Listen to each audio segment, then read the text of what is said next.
শেখ হাসিনাকে কি ভারতের কাছে ফেরত চাওয়া হবে? এমন প্রশ্ন ঘুরপাক করছে সাধারণ মানুষের মনে। আর রাজনৈতিক মহলে চলছে আলোচনা। যদিও অন্তর্বর্তী সরকারের পক্ষ থেকে এ ব্যাপারে এতদিন কিছুই বলা হয়নি। তবে সংবাদ মাধ্যম রয়টার্সে পররাষ্ট্র উপদেষ্টা জানিয়েছেন তারা শেখ হাসিনাকে ফেরত চাইতে পারেন। বাংলাদেশের পলাতক সাবেক প্রধানমন্ত্রী শেখ হাসিনাকে ভারতের কাছে ফেরত চাওয়া হতে পারে বলে জানিয়েছেন অন্তর্বর্তী সরকারের পররাষ্ট্র উপদেষ্টা তৌহিদ হোসেন। শনিবার বার্তা সংস্থা রয়টার্সকে এই কথা জানান ডক্টর ইউনূস সরকারের এই উপদেষ্টা। তার মতে, যেহেতু হাসিনার বিরুদ্ধে অনেক মামলা হয়েছে, তাই তাকে বিচারের মুখোমুখি করতে ফেরত চাওয়া হতে পারে। তিনি বলেন, শেখ হাসিনার দিল্লিতে থাকা কিংবা ভারতে থাকা, প্রশ্ন আসে যে তার বিরুদ্ধে তো অনেক মামলা হয়েছে, তাহলে তার বিচার প্রক্রিয়া কি হবে? যদিও এ নিয়ে উত্তর দেওয়ার উপযুক্ত ব্যক্তি তিনি নন, এমনটাও জানিয়েছেন তিনি সংবাদ মাধ্যম রয়টার্সকে।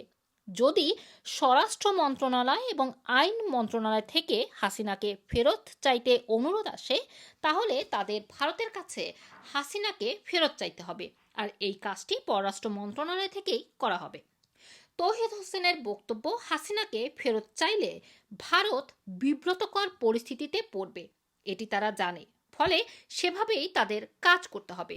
তিনি মনে করেন ভারত সরকার এ সম্পর্কে জানে এবং তিনি নিশ্চিত এই বিষয়টি তারা বিবেচনায় রাখবেন।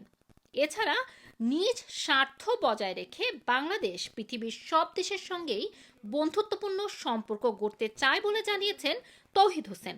তিনি বলেছেন, তাদের নীতি হলো জাতীয় স্বার্থ সুরক্ষিত রেখে সব দেশের সঙ্গে ভালো সম্পর্ক রাখা, কারো সঙ্গে শত্রুতা নয়। তারা সবার সঙ্গে বন্ধুত্ব চান। তাদের লক্ষ্য হলো একটি সামঞ্জস্যপূর্ণ সম্পর্ক গড়া। তাদের প্রাথমিক লক্ষ্য হলো জাতীয় স্বার্থ রক্ষা করা।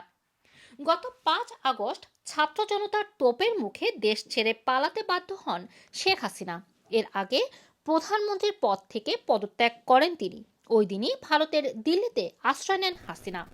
এরপর থেকে তার বিরুদ্ধে মানবতা বিরোধী অপরাধসহ বিভিন্ন জায়গায় একাধিক হত্যা মামলা হয়েছে। রুমানা রাখি, রানা টিভি, লন্ডন।